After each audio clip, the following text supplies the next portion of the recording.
Hi, it's Paddy Hirsch at Marketplace. So junk bonds. When you call something junk, that's not really very friendly. It's not very, very pleasant. Junk is something that you don't want in your house. Maybe it's smelly, maybe it's useless.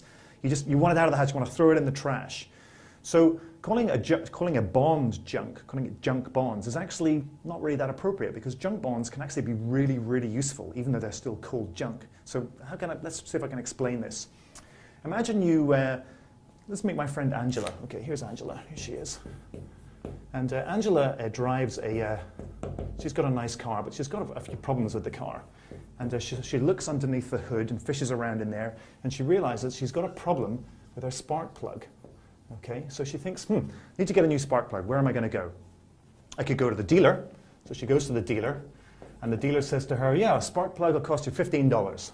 So she pays $15 for a spark plug.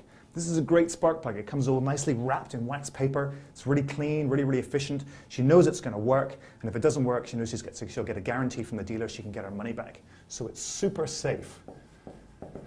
The other option, of course, and Angela's a bit of a bargain hunter. The other option is to go to a junkyard, all right? One of these sort of pick places. Oops.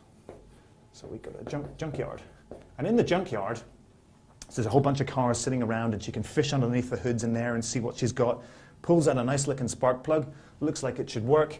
$1. Okay, great, nice and cheap. But of course, there's a risk there, right? It's a risky thing to do because that piece of junky, that spark plug from the junkyard may not work that well. You may put it in the car, it may not function at all. It may be completely dud. You know, and in that case, there's no guarantees there. She's just going to lose her money. So when you get something from the junkyard, it's risky. So how does this kind of equate to bonds? Well, bonds are actually pretty similar. If you wanted to get a nice, safe bond, what you do is you go and you buy an investment grade bond. It's called investment grade. And that depends on the grade, the rating that's been given by a ratings agency. Investment grade bonds are super safe. But because they're safe, because they're issued by companies that don't have much debt or are in comfortable industries, or in industries where there's not too much competition, where they're able to make money, where you're almost certainly going to be able to get your money back if you've lent to them, where you're almost certainly going to get the interest payments that you're owed, those super safe, because they're so safe, they don't pay that much interest. There's not that much risk. So you get maybe sort of 2% on those bonds. But you may say to yourself, I want more for my money. If I'm going to invest like a bunch of money in a company, I want more than 2%.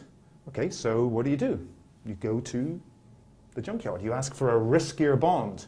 And a riskier bond, okay, is going to pay you 8%. So what is that? That 8% means you get more yield. So this risky bond is called a high yield bond. Now, because it's in the kind of proverbial junkyard, if you like, because it's more risky, because it's junky, potentially risky, that's why you get the higher yield. So when you hear junk bonds, the other word for junk bonds is high yield bonds, also non-investment grade bonds. And the upside, of course, of getting a high yield bond is that you get more return. But of course, there's a big risk, because just like when you fish around for the spark plug in the car and the spark plug may not work that you get from the junkyard, the high yield bond that you get may also run into difficulties, because companies that issue high yield bonds tend to have maybe a lot of debt, or maybe in difficult industries there may be some uncertainty about whether or not they're going to make their interest payments. There may be some uncertainty about whether or not they're actually going to be able to give you your money back. So of course, if that happens, if the company does default on those bonds, it's going to leave you with just basically a useless piece of paper, a piece of junk actually, and that's going to leave you very badly. You need a good drink.